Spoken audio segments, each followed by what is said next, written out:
This is Beyond the Bell Tower, where an elite group of North Carolina State University students give us a behind-the-scenes look at their steps to success and show us how they attain even their lofty goals. These students, who are in the top 10% of the country, are active in Student Support Services at NC State, a nationally recognized program designed to provide support for low-income, first-generation college students. Nationally, this population has an 11% graduation rate within 6 years. The Student Support Services students surpass that rate each year and go on to become doctors, dentists, accountants, and engineers. They work at Google, Apple, and the NCAA. They have earned PhDs in Ivy League colleges. These students go well beyond the bell tower to reach this level of success. This is Star Gibbons here with Dr. Haskett for Beyond the Bell Tower podcast. Dr. Haskett, you want to tell us a little bit about yourself? So I teach in the psychology department. Okay. And I've been at NC State a long time, since 1990. It's 30 years, yeah, so I've been around quite a while. Have seen a lot of changes at NC State and have also seen a lot of things stay the same. Right. And I'm excited to have this conversation because I have such incredible respect for this podcast, and the students who have been involved in this are truly movers and shakers and are making a difference through their commitment of time to do this and the emotional energy to do it. So I am thrilled to be part of it. Thank you for having me. So I come from North Carolina originally. Okay. I grew up in Elizabeth City, North Carolina, a very small town in the northeastern corner. Yes. You're nodding your head. You know Elizabeth City? Yes. Amazing. I've never been there, but I've heard about it. Small town, farming community. Was an interesting place to grow up in the 70s. A lot of poverty, a lot of racial tensions. I grew up when schools were first becoming integrated. Oh, wow. So that was, an interesting time. Yeah. And I was in Elizabeth City born and raised, and then went to Meredith College. Okay. As an undergrad, another fairly protected, bubbled existence. Yeah. Right? And then after getting my degree in psychology from Meredith, went to Florida State in Tallahassee, home of the mighty Seminoles. They were mightier when I was there than they are now. And my degree is in child clinical and school psychology. Okay. And I started doing research there in child maltreatment and family violence, and continued that work in my first job out of grad school, which was at a hospital in Jacksonville, Florida. Wow. Yeah. Spent a couple of years there working in a children's crisis center and a sexual assault facility. And then I found myself doing research there, and I never planned on being a researcher. Right. But I became pretty interested in trying to answer some questions about the populations that we were serving, and thought, well, maybe research is my calling. So I applied here, came for the interview, and almost 30 years later, And still here. I'm with you. Yeah. That's really interesting. I have a few other professors or just like mentors around campus who they've also worked like with abuse and trauma, those kinds of things, and then they ended up doing research in something completely different. So that is interesting. Yeah. Yeah, I guess that's the way that the world works. Makes you want to ask some questions and answer some questions. That's right. Yeah. What are maybe some of your proudest moments since you've been here at NC State? Ooh, that's interesting. You don't oftentimes reflect on that.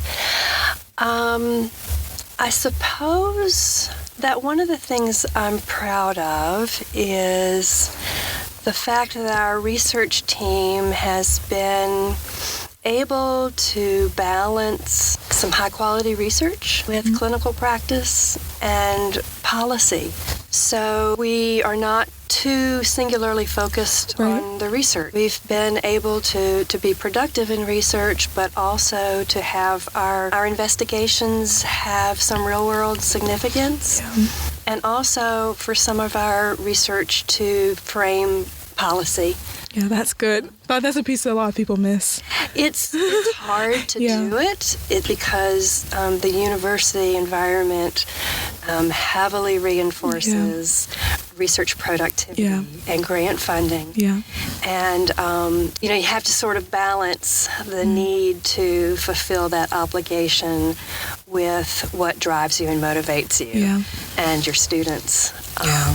And so I think we've done a pretty good job of balancing that over the course of my career.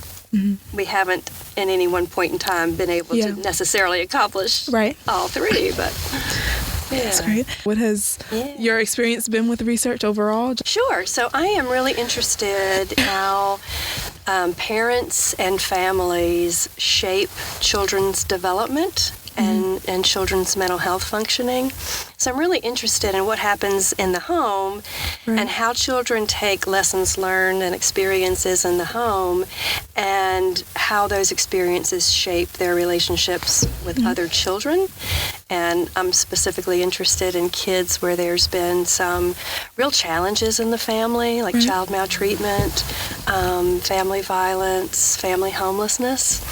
And we're specifically interested in my research team on kids who have been exposed to those difficulties and are doing fine or doing well even. Those kids are often referred to as resilient. And we're really interested in understanding what leads to resilience. Yeah. That's interesting. I mean, I'm all ears. Well, the things that we have found in that research is that the quality of parenting can really be protective for kids, even kids that come from difficult backgrounds. Even parents that have been found to use abusive discipline can still be loving, caring, nurturing parents. And in those situations, the kids do much better than in situations where there's been maltreatment, but without that context of a loving, caring adult in their lives.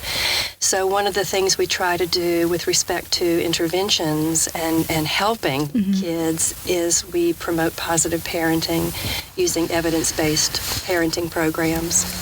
That's interesting. Yeah. I'm just thinking about that. Something that you just said that reminds me of something that Sarah tells me all the time. She's like, well, you're a high functioning person, a high functioning student. Or, just people never think like if you tell someone, oh yeah, this has happened to me and this has happened to me too. And I've actually been through all of this, but it's like, wow, you're a resilient person. It's just interesting to think about like how the parenting shapes that. So what do you think attributed to your ability to be resilient to some tough situations? It's my mom, which is really weird, and that you just mentioned that. That's why I'm sitting here thinking, like, well. Right. So she provided a really strong inner core. Yeah. Yeah. What has your work been like on this campus with food and housing insecurity? It has been brand new to me. This is not an area that I knew anything about 2 years ago. I've got my ignorance and my blind spots. I've been working with students for a lot of years now, and I knew that not every student was equally privileged and didn't have the college experience that I had or that my kids had. But I didn't understand the scope and the depth of the challenges that a lot of students face. And that's because I wasn't asking the question. I wasn't doing the work to get to know my students. In the more recent years, I knew that students had challenges because I was sending students out to work with kids in shelters.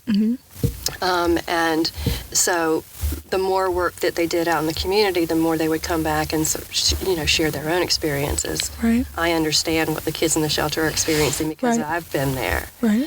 And then I had a student kind of disappear from the project, and I was at first really angry because those kids, the shelters count on my students showing up every week.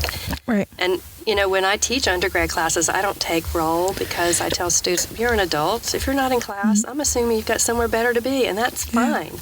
We all have to constantly balance a lot. So I don't take roll, and in my undergraduate classes, but showing up when students are placed in the community is really important. Mm-hmm. And so we were trying to track down this student, and when we finally did, we discovered that the student was sleeping in their car. So, while the student was working with kids in the shelter, Right. the student was experiencing homelessness themselves. And I started asking questions around campus about where are the resources? What can we do to help? I Right. started making calls at all the places you would think would have Yeah. people who would be able to help. Yeah. And they said, wow, that's a big challenge. I have no idea, but call this office. And so I'd call that office, Yeah. and that office would refer me to the first office I talked Right. to. And I thought, if I can't figure this out, Yeah. how can a student possibly navigate Right. this very complex semi-system? But one of the commonalities in everybody I talked to was Sarah Wright. Right. Talk to Sarah Wright. And I thought, well, who is this Sarah Wright person? And she must just be the guru of all resources. And come to find out, she works with students in the TRIO program, which is a very small Right. group. It's on our Yeah. campus compared to what the need Yeah. is. So we need 30 Sarahs, at least. But Sarah was willing to, go down this learning path Yes. with me, and sort of me just trying to keep up with Sarah and learn from her. She's so incredibly knowledgeable and wise. Yeah. I think of those as two different things. Yeah. She's Yeah. knowledgeable and she's wise and she's incredibly compassionate and has been a very patient mentor to me in terms of trying to figure out this world that students are living in that Right. I was oblivious to Right. for 30 years. So, being a good academic, the first thing that Sarah and I decided we needed to do was collect data. Right. And that was really my foray, my entry into this Okay. this work. Yeah. So I guess once you got into that work, what did you see or what did you find? What were those big takeaways or those big aha moments when you're looking at food and housing insecurity on a college campus? Right. I think some of the things that struck me, the rate of homelessness among our students Right. was surprising to me at 10%. That's 1 out of 10 students in a class of 30 or 40. There's likely to be 3 or 4 students in the class that I was currently teaching that had nowhere to sleep, at least at some point during the year. We don't know how long these episodes of homelessness are or how many students are experiencing during the year, but we can say with confidence Right. that among 36,000 students, there's going to be 3,600. Yeah. 3,600 students in the course of a year with no place to sleep at night. That is gut-wrenching to me. Right. One of the other findings that I thought was really interesting and has sort of been bouncing around in the back of my head is that students who had experienced homelessness or food insecurity were significantly more likely to offer other students food Yeah. and a place to stay. Yeah. And I've been thinking about that a lot over the last 2 years. You're nodding your head and smiling. Do you have thought on that? This is just kind of me taking it back. Last year I'm a CHAS student. So for my intro to CHAS class, we did our whole entire semester was based off your work. So Very cool. I've heard these numbers before, and you guys do know that this is happening, to your classmates and that kind of thing. But that's something that I thought was shocking. And I think that goes to speak to kind of like, again, how aware you are of what's going on around you if you've experienced it. That's right. And then, again, there's that weird thing about being compassionate towards others. Yeah. And that empathy, because you're able to do that. But I have no Able idea. to do it and willing. Yeah. It's an ability to see it in somebody else and that willingness to step up and reach out Yeah. and act on it. And I think that's powerful. And I would like to assume that all of our students, if they saw it, Yeah. would reach out. but not everybody, I think, has. Yeah, not everybody can see it. Yeah, I don't think everybody can see it. And just another, like the college experience, like you're saying that for these people or for whomever, this experience is completely different. I think that that's something too that a lot of people don't realize. Like people would say, oh yeah, a lot of people can get to college, but can you stay there? And then you think like, if you're staying there, are your grades the reason that you can't stay there because you can't keep up? Or are you worried about things like food and housing? Are those the things that are keeping you from succeeding? Right, yeah. Right. Just interesting to think about. And it's also really amazing to me that having those struggles and thinking about what did I eat yesterday? I haven't eaten yet today. What am I going to be able to find before the day is ended? And still maintaining that GPA. Yeah. Because we didn't find big differences in GPA between students who were struggling and those who weren't. Now, maybe that's because the students who were struggling mightily weren't here to take the survey. Right.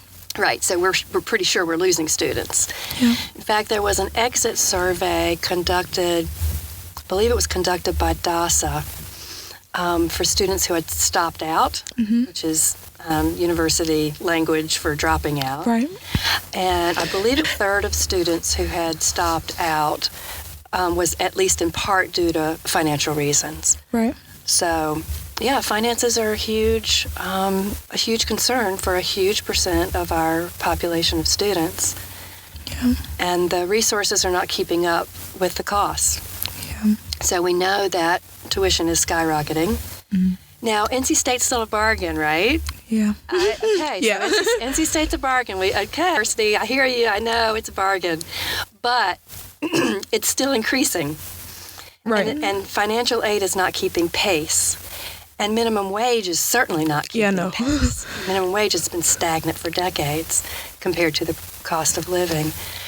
So students are getting squeezed. It's just, the financial pressures and the lack of resources coming together. And, more and more of our students are getting squeezed. And one of the goals of the university, which I applaud, I'm from a rural part of North Carolina.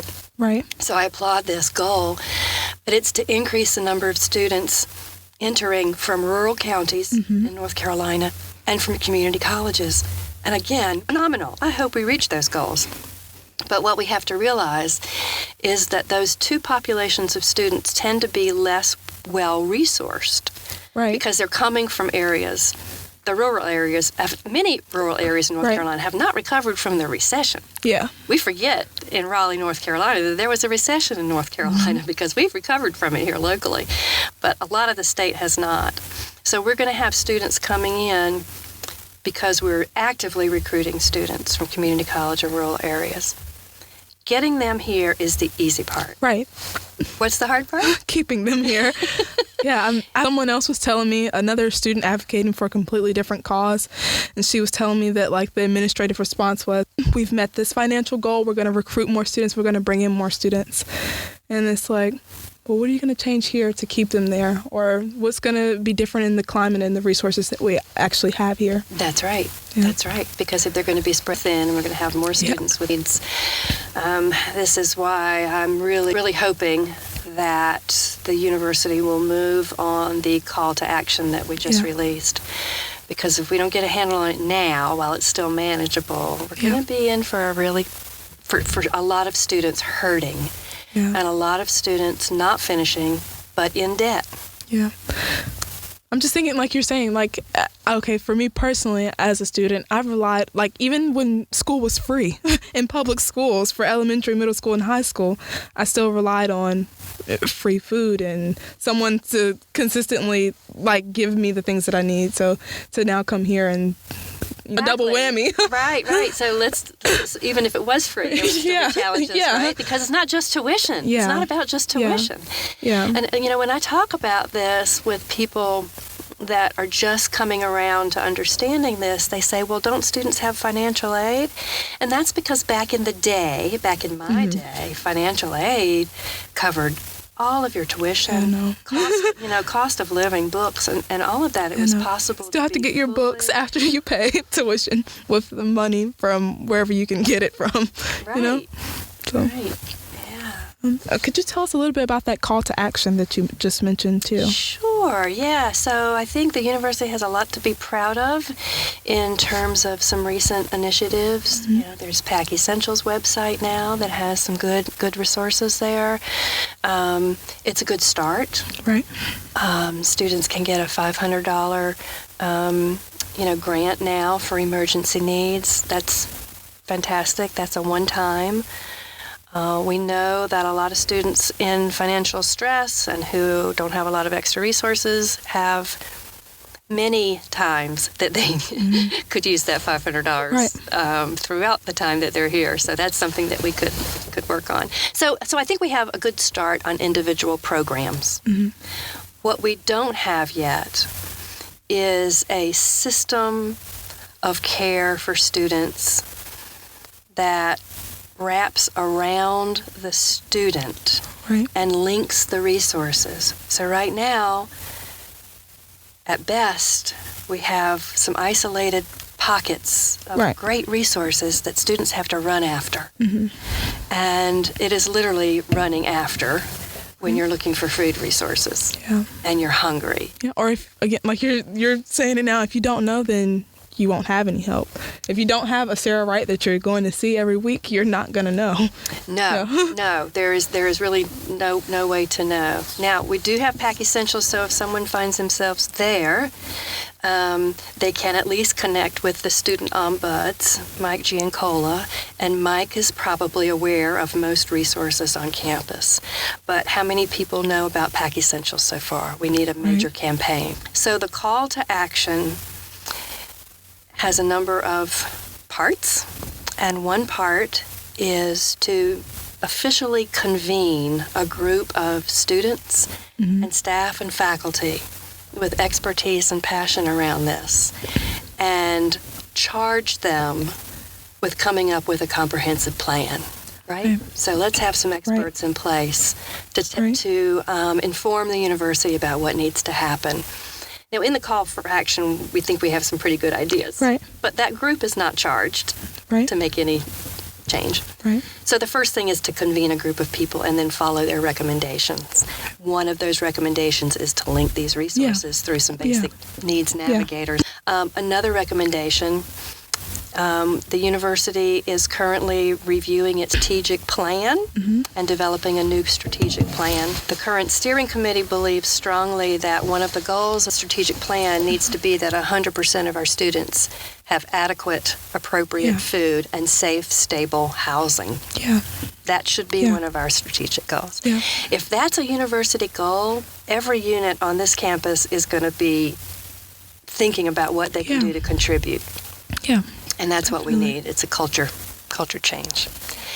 And then third is we have expertise on this campus to solve the world's problems. We think and do the extraordinary, right? The university needs to put together a group of experts and researchers to solve this problem of food and housing insecurity from a research perspective. We have people doing food systems, world food systems. Surely. So we can get it done here. Surely we can get it done here. And one of the things we're saying is that we think and do the extraordinary here. How about let's start with the ordinary? How about let's start with students who are well-fed and safely housed? Food and housing is an ordinary issue that can be solved. It can be solved. These are not insolvable challenges. They're complicated. But they're not insolvable. They should be prioritized also. So there's where that part comes in. Just imagine what our students could be accomplishing if they weren't thinking about where they could get some food and they weren't thinking about the health challenges that they were facing because of lack of nutrition, or they weren't worried about whether they had the ability to go pick up their stuff that's being stored in their friend's apartment because it's got to get out because they're in trouble for having too much stuff. It's just the challenges that would not be a part of a student's day-to-day. Imagine what they'd be doing. that just made me think of something completely different. Even like over the summer, I stayed in on-campus housing. I was lucky enough to get a grant from TRIO and a few other places to stay here over the summer to complete an internship and take a couple of classes. Fantastic. And even for the summer housing, even on campus when I was moving, I got that panicky feeling about like, I was moving out, and I guess like the housing people, they came to like check the rooms to make sure everyone was out, but I hadn't checked out yet, so I was fine. But then they started throwing my things away because they thought that I was checking out, and even just that with no extra housing complications, I had that feeling of like, this feels like being at home and getting put out of an apartment. Your landlord coming to tell you you've got to get out. Like, you know what I mean? Like that kind of thing. Or just ordinary things. Or now it's the end of the semester. How many dining dollars do I have? How many meal credits do I have? You know what I mean? And I can afford to have a meal plan right now. So for the people that can't afford to have a meal plan, that's been their whole semester, you know? And one of the things you said is making light bulbs go off, because this is one of the things that I've come to understand that I should have understood but didn't, and that is the cumulative effect of those experiences. Yeah. So you had a history of housing being a challenge, right. And so that episode that some students would think of is kind of a pain in the ass, but no big deal. Yeah. Because they didn't have that history. Yeah. And maybe because they knew that there would be a soft landing, no matter how bad it gets, I've got somebody who can bail me out of this. Right. You know? Right. So it's that added layer that I think people don't understand, and that I didn't understand, even though I do research on kids with traumatic experiences. Yeah. So I think people need to have a better understanding of that. Yeah. And I'm fortunate enough to even have access to on-campus housing right now. You know what I mean? I know upperclassmen, people who are getting ready to graduate, and their housing situations are completely worse than mine. Yeah. So what are some of your friends doing? That's a good question. I don't know. It's just maybe not saying that they don't eventually figure it out, but it's just an unnecessary stressor. Like when semesters change or seasons change, it's just an unnecessary stressor that you hear people talking about. But a lot of people think that it's inevitable. We had a person on the podcast before, and he brought up housing as one of his challenges, and I asked him to, tell me some more about your housing experience. And then he was like, I thought that's something that NC State student has to deal with. And that's disappointing because, we've like you said, the culture, it's kind of been ingrained that housing will be a challenge, that food insecurity will be a thing for a college student when it doesn't have to be. Yeah. Are there any other things that you've learned about yourself in this fight that you want to share with us? I think I have just been forehead slap after forehead slap over the last couple of years in terms of what I thought I knew and how ignorant. Like what? I knew that there were students that struggled. I didn't understand the scope of it. I didn't know how to reach out to students. It didn't occur to me that I should or could in my little narrow role. So I have found out how little I know.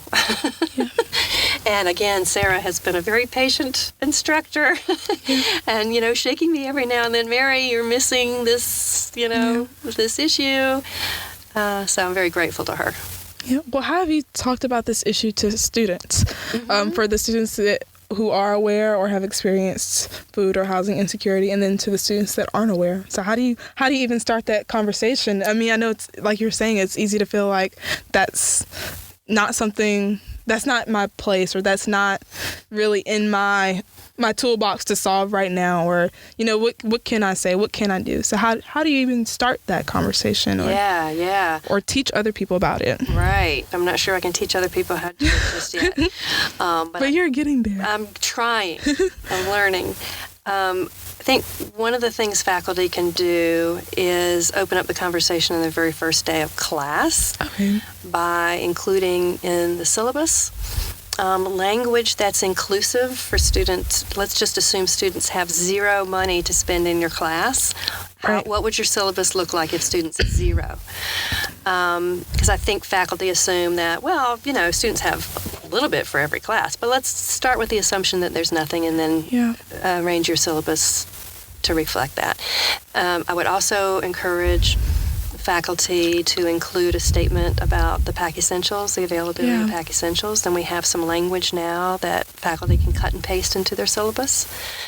And then reviewing the syllabus, you know how a lot of faculty just kind of skip over and say, read it, you got time to read it on your own. It's all straightforward. Read that section and talk about that section. Talk about the research if you know about it, to let students know that there's a significant number of other students who are likely struggling. And then to say, if you find yourself, without a meal or looking forward, don't have plans for safe housing, let me know. And faculty don't have to have the answers. They can make a referral to PAC Essentials. And before we had PAC Essentials, it was really tough because I didn't know where to send students because I couldn't, I was making all the calls too and reaching a lot of dead ends. Yeah. Even with, now that I'm thinking about it, in most professor syllabus, is there like a section, usually a section with like the counseling center and the women's center, those kinds of things? PAC Essentials would fit right in there. Yeah. We're hoping that becomes a thing. You're talking about the language, and I think that for me, I'm not an expert, or I'm not completely aware or as aware as I may seem, but for me, with some of those experiences or having witnessed other people with these experiences, I think that the language is a really big part. I think that's a significant part of changing culture and campus climate. When people when you're having a basic conversation with a student or another person, or the professor is adding their stories into a lecture, just not assuming that everyone has access to certain things or resources, or a kickboxing class this semester, and we're talking about like health and that kind of thing, and how can you guys need to eat healthier, you guys need to be healthier, and my instructor, she's asking like the students whether they live on campus or off campus, and where they do their grocery shopping, and what they eat, and how they meal prep. And I'm like, who has money? I do not have money for meal prep. I don't have. If I go in the grocery store, I'm not buying anything. Not getting healthy. A week's worth of groceries. I'm not getting a week's worth of groceries. So how does that even work? Just things like that. It's like I can't even join that conversation because that's not my experience at all. You're left out of it. And there's conversations about wellness around taking care, time for self-care and yoga, and that's kind of missing a lot of people. Who don't have time to go to yoga when you're working 2-3 jobs. Or even being able to admit that. Like me as a student, if I'm in a room with a group of people talking about how they did yoga and how they made time to meditate and how they made time to go walk through the Wegmans or whatever it is, so even having the confidence to even say like, that's not my experience, or and that's one of the things that kind of hurts my soul, is students feeling isolated in this. And alone, and like nobody gets it. And that's the sad part to me. I get angry that students don't have food and housing. I don't know if angry is the right word, but there's this pressure. It's like today, somebody is sleeping in their car today. That makes me angry when I think about the feelings that those students must be experiencing when they're not part of the conversation. And if you're not part of the conversation, there's that isolation which just continues the lack of resources. Because the message is you're not part of the story, That's Yeah. that makes me really sad to think about. And I suppose that's one of the reasons why students are reaching out to other students who have similar experiences, because they understand that feeling. Yeah. And what we need to do is open up the conversation enough so that every student and faculty and staff Yeah. Can do that. yeah. I'm just thinking still again, like it's a completely different college experience. It's a completely different college experience. And then for some people too, like, you know, people say like, this is supposed to be the best time of your life. You're supposed to be enjoying yourself, you know, do what you want while you can. And that's not the experience for a lot of people. Yeah, that comes from a really different life story, right? Yeah. These 4 years are time of exploration and yeah, no. but for an increasing number of students, it's a time to change the family trajectory. Yes. And it is hard as hell. Yeah. It is work. Yeah. Again, it's like be homeless these 4 years so you can buy a house when you get out of college. Yeah, be homeless these 4 years so you can give your family the money that they need to get themselves a house or to put them in a safe living situation. Yeah. Yeah. You're doing it. You're getting the word out. This is what you're doing. Do you have ideas for the rest of us to how to change that narrative? How to open people's eyes to the full college experience of all of our students? How can we make progress on that, changing that, the mindset? I think that a lot of it is a big part of it is awareness, like we said before. And again, everybody's not going to have the intro to task course that completely covers food and housing insecurity. And then also, like you mentioned, connecting the resources and adequately showing students that the resources are available and that they're there for them.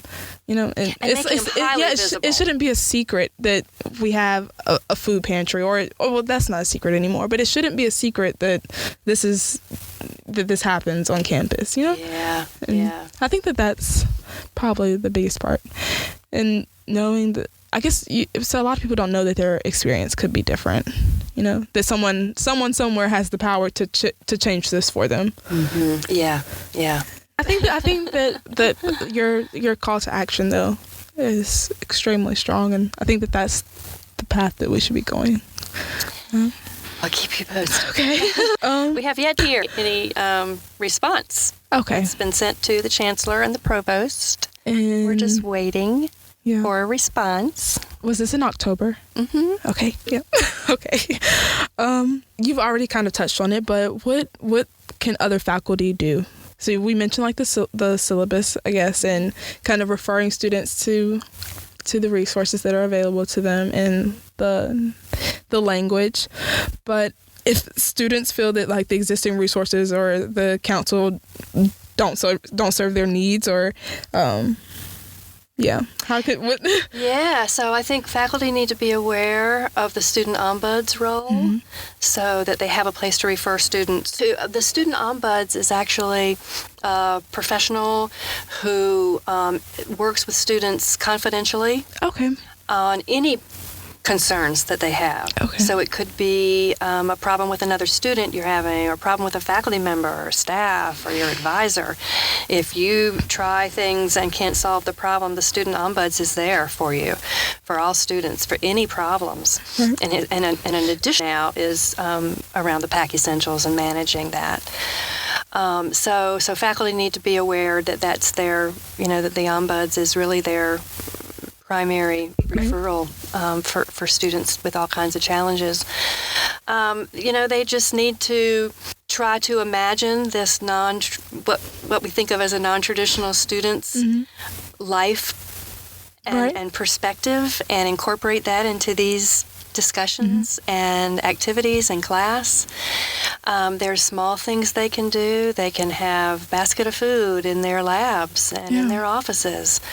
And just make it readily available to students. I put a coat rack outside of my lab and just put a simple sign up there that says, need one, take it, have an extra, leave it. And we've gone through at least 50 coats already.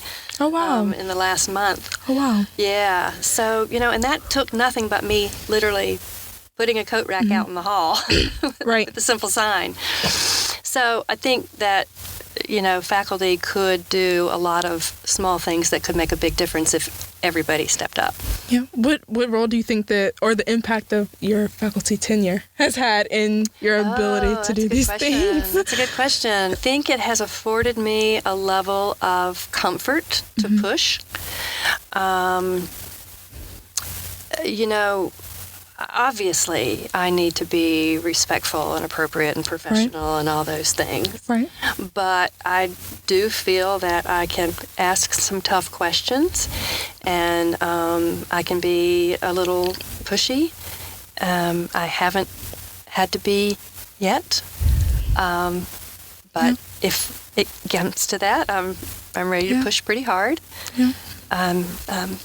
Tenured, and I'm not far from retirement, so I don't have a lot to lose. And I feel like that allows Sarah and I to have a really good, relationship in terms of co-chairing this work. Sarah has such a deep understanding of the issues, and I've got some protection of tenure to ask some tough questions. Not that Sarah doesn't ask tough questions. Yeah. Also, we started this work by collecting data that is my research data. Okay. This is not university data. Right. It's your individual research. It's my individual research. Yeah. And there's some protection there. Yeah. I'm doing undergraduate research. I don't know much about the research world, but I do know a little bit about how that works and all those the tough hoops to jump through and getting funding for research and getting approval to release things and all of that. So I can imagine. Right.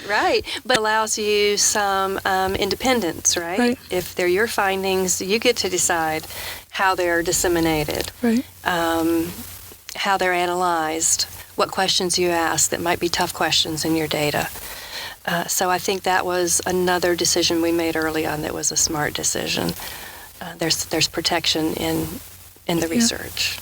What are you doing research on? I'm doing research in social work. It's for the Black Families Project with Dr. Kiana Cryer-Coupé.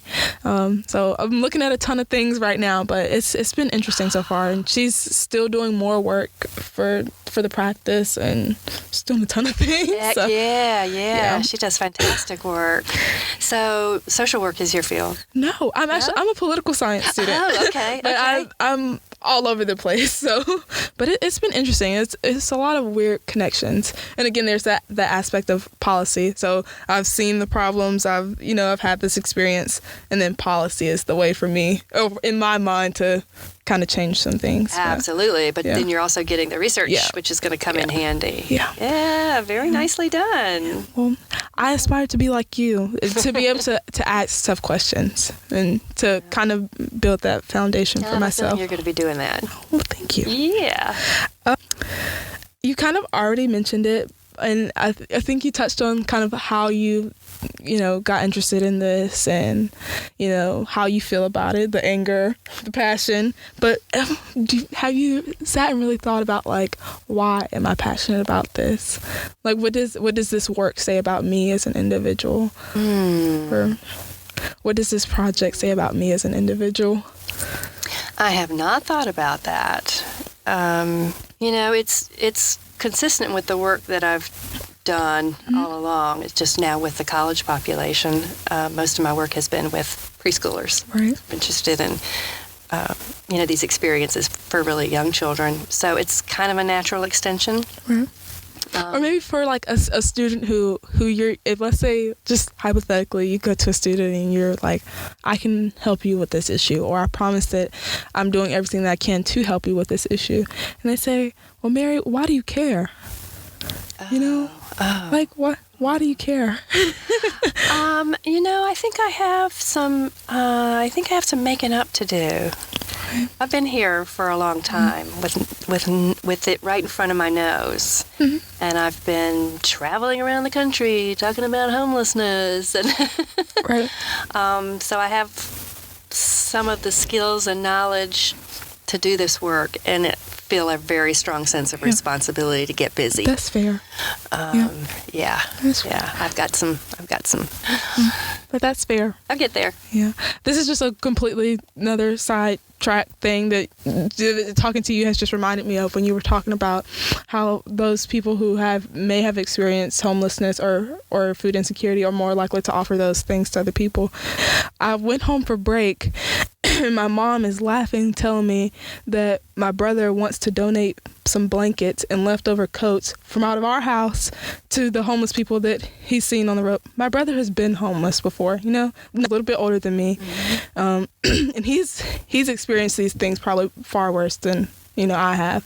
And so again, what in him makes him, or he's not financially stable, Right. He's not staying in his own house. He's staying with his mother.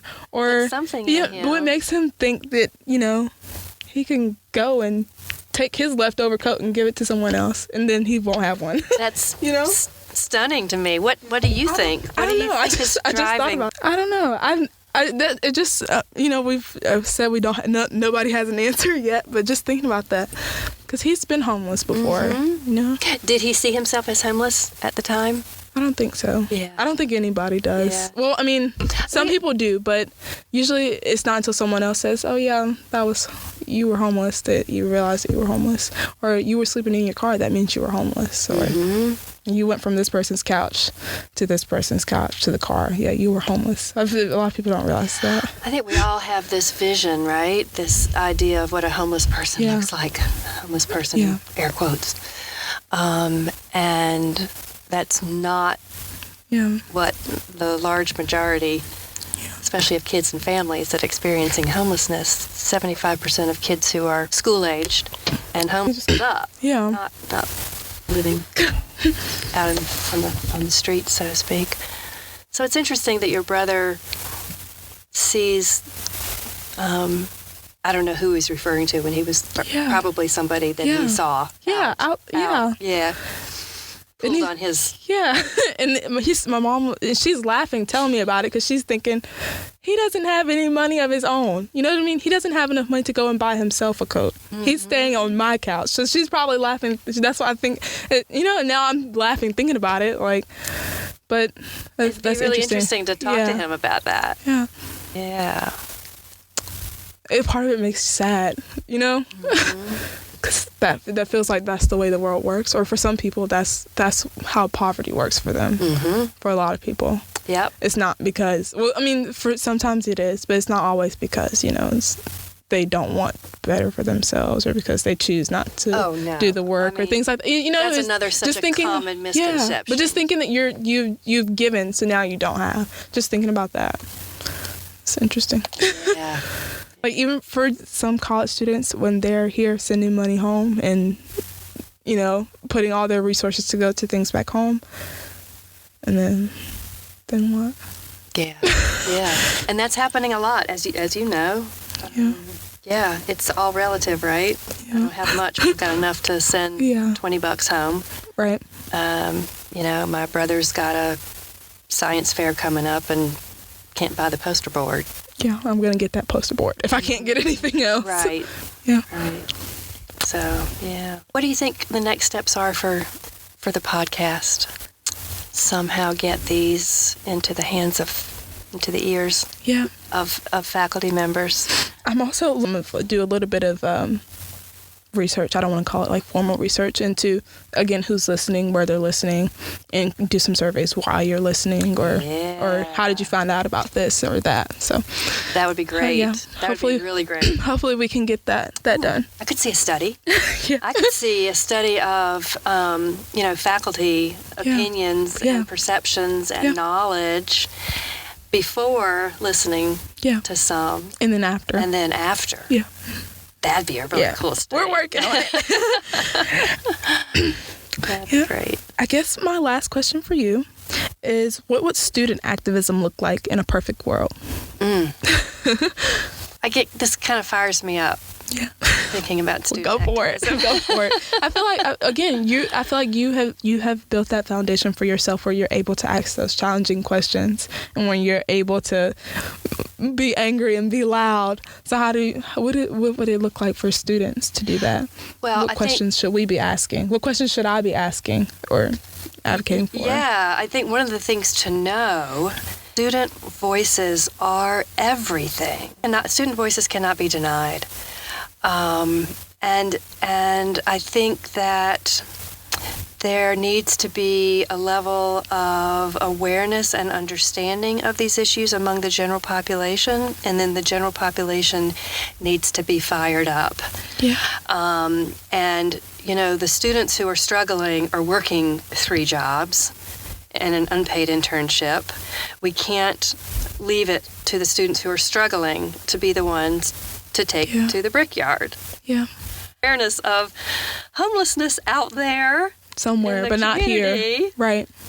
That needs to be all about what's happening here. Yeah. Hunger and Homelessness Awareness Week needs to be focused on what's happening in our own community. Yeah. So until we get a level of awareness and understanding that's saturated in the general community of students, I don't think we're going to get the outpouring that needs to happen. But students need to be pissed off that there's a student in their class today that hasn't eaten today and may not eat tomorrow. Right. And that's going to be... And not for fun, not for Twitter jokes or Instagram jokes about eating ramen noodles. You know what I mean? No. And not because they bought that fancy pair of shoes and now can't afford dinner out tonight. Yeah. And there's going to be a student on this cold night that is hoping they can disappear in the library for the night, or sleeping in the very cold car and wondering if they're going to be safe, because it is not safe to sleep in your car. Right. It's a very vulnerable position to be in. And this whole university community needs to be pissed off and angry about that. If you know it, you need to do something about it. So there's all kinds of things that I think students could do as activists, and I'll leave that to students to decide. But there's all kinds of ways to make requests or demands if the requests are not met, in a way that is socially responsible, but assertive. Okay. This sounds a lot like how I try to mobilize people around voting, Yes. But putting a face may be a good next step, like literally a face, a person with a name on this campus, a real student who is comfortable enough to put themselves out there like that. Absolutely. And not like a number, Yep. I think that might be a good next step. Just something. I'm working with gerrymandering, and everybody knows about gerrymandering in North Carolina. But again, that's not one of those issues that seems to have the necessary urgency behind it. And something that my internship teammates and I talked about is like, well, what if we talk about a specific person with a real name in this district who this happened to, and let them tell their story and see what that does to people. So maybe I think the same thing could apply here, and I think that I hope that it would be impactful. Oh, it would be. It would be. Yeah, absolutely. I mean, I think, as you guys know, the impact that you had in Red White Week, you saw it. Yeah. You witnessed the impact of people standing up and telling their experiences. That was extremely emotional. I can imagine. I wasn't there, but Sarah was showing me. I was like, "Whoa!" Yeah. But I have to say a face with food and housing insecurity on this campus. Mm-hmm. So DASA is getting ready to do a new campaign to get the word out about PAC Essentials. Okay. And so that would be a great opportunity for students to say, my face. Yeah. I'm ready. Yeah. But hopefully someone is ready. Yeah. And I feel like the students are ready. I feel like, again, people don't know that other people care. So then they deal with it on their own, or they don't deal with it at all. Yeah.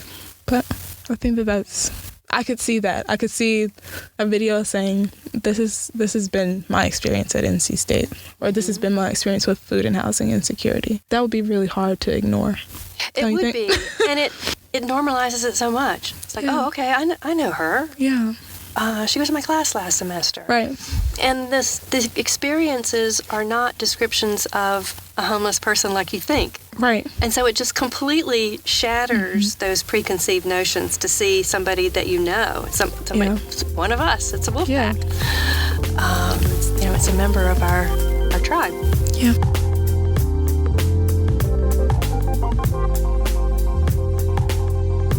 TRIO Student Support Services Program and Student Support Services STEM are federally funded college retention and completion programs. These programs focus on academic, personal, and career support for under-resourced undergraduate students. At TRIO SSS and SSS STEM, our goal is helping our students reach their goals. We are currently accepting new students to our program. Apply today. Go to www.ncsu.edu to learn more about student support services at NC State.